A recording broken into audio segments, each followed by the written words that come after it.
it's Tasha. Thank you so much for stopping by and welcome to my living room.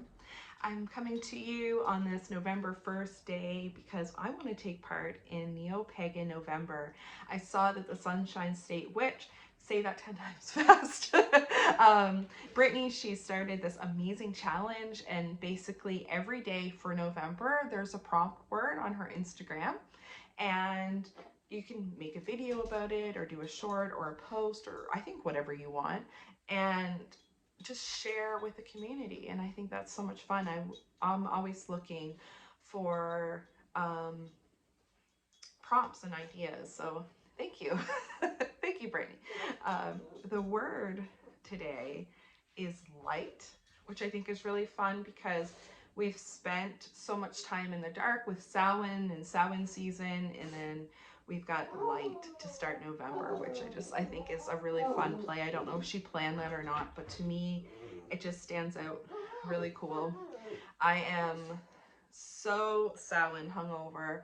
Oh my gosh, I had ritual Friday, Saturday, Sunday, and then last night I went to the Imperial, which is a theater in town, to see The Exorcist. So I am wiped. I am wiped, but I really, really want to take part in this. I'm hoping that I do all of them. I probably won't, but I really hope that I do. That is my goal. That's my intention because they're all so interesting and it's food for thought. It's food for thought. And I like that. I like that it's something just to think about and how that incorporates into your own witchy life. So I want to talk about light and the importance of having light in your life. And you're probably going to hear Dublin. He's right behind the camera trying to get his ball that fell under the couch. So hopefully he'll settle down. We'll see. But light, and what is that to me? And it, I wasn't going to initially go this deep with it, but it's a word that really causes some inner thinking and what light means and the importance of it in your life. If you are someone who's been on the channel for a while, you've noticed there's been a huge lack in my videos and posts and things like that. And it's because I was going through a real dark night of the soul. I was going through a really dark time. Last November 30th, my marriage kind of fell apart, and we're working through it and we're finding each other. We're falling in love again, which is wonderful. But we went through a really dark time. Really dark time. I went through a really dark time personally and have had a lot of growth and a lot of change. And I feel like I've matured a lot from it. And my partner as well. We've both grown, I think, a lot as adults. But now I'm coming, I feel, to the other side of that darkness and kind of coming back into the light and the importance of that and not staying in the darkness. Sometimes in life, it is so easy to just stay mad or to stay angry and to not forgive or not facilitate healing or happiness or just peace. And I gravitate to anger. I don't know why, but I am that type of person sometimes, and I think we all are actually. And I can dwell on things that piss me off, and I can just stay negative.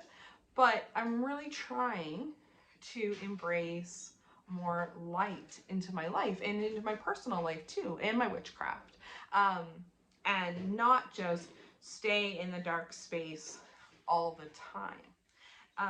Outside of relationships and trying to see the light in other people, trying to see the positive in other people and in those relationships, there's also seeing the light in your magic and in your day-to-day life and how you live. We can't, if you do negative magic all the time, dark magic all the time, if you are constantly putting negative out there to other people, you are going to begin to notice that your life is also very negative. It's very icky. Yes, you probably could be getting your revenge sweet revenge. Or you could see that these people are getting some kind of punishment. But in your own life, you're going to notice like just negativity, and that your relationships are falling apart, your people are distancing themselves from you. And it's because we're like magnets. And if you're putting that energy out and putting it out and putting it out, that's what you're bringing back in. So you have to balance it, like balance your evil doings with good doings too, with good deeds. I always think like if you do a good deed, then you can be a little evil, you know. Have balance in that. Don't just be in a dark space all the time. Have a little bit of levity. It's like I feel like with horror movies, I am obsessed with horror movies. I have been since I was a little kid. Um, but I am so desensitized at this point. Like I have a really hard time. Um, like Terrifier 2, for example. I know we're kind of getting off topic a little bit.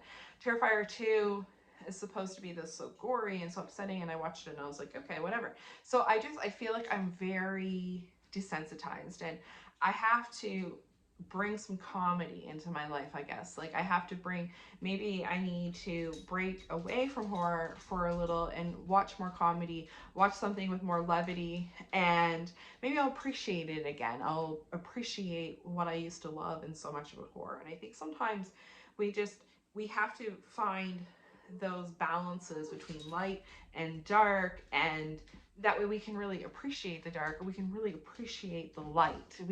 I don't think, I also think it's on the opposite spectrum. No one wants that toxic positivity.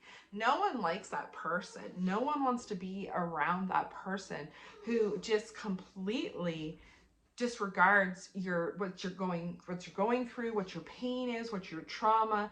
There's nothing, it's like they say, there's nothing worse than telling a depressed person to just be positive or just be happy, because it's like a slap in the face. Like, do you not think that's what I would be doing in the first place? Of course, if I could choose to be just happy. I hate that choose to be happy bullshit, because some people can't choose to be happy, and that's okay. Just gets me all razzle dazzled up. But it's like you can try to just appreciate the light a little bit, I guess. Like go out and appreciate the sun, or spend some time soaking in that positivity of others, of nature, and avoid that toxic positivity. I think that's where I was going with that, is that toxic positivity. Like I say, my brain is fried. But I really want to take part in this, damn it.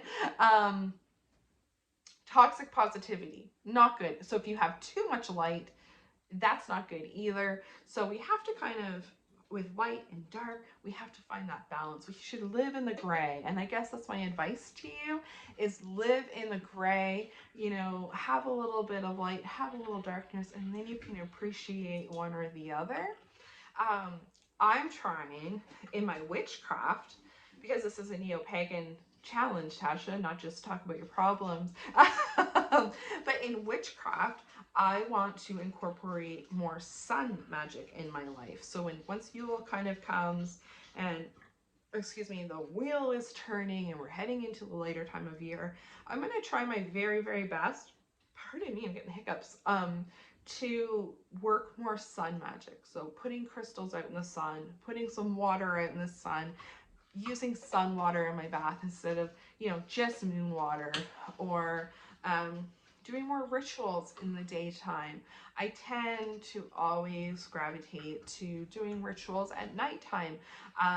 But there's a lot of magic in doing magic in the day as well. It's especially, you get different animals interactions, kind of if you're outside than you would at night.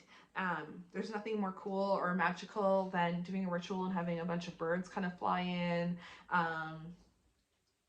Just, I don't know, it feels different. So to bring some more light into my practice and doing more things kind of in the daytime instead of always going to the night. So that, I guess, is my quick TED Talk on light. Thank you so much for watching. I had a lot of fun doing this. I'm looking forward to tomorrow's prompt, and I hope that I stick this one out and that I continue to do these, because it was really, really fun talking to you guys. Thank you, Brittany, for starting this, and I hope that you all have an incredible and amazing November. Bye.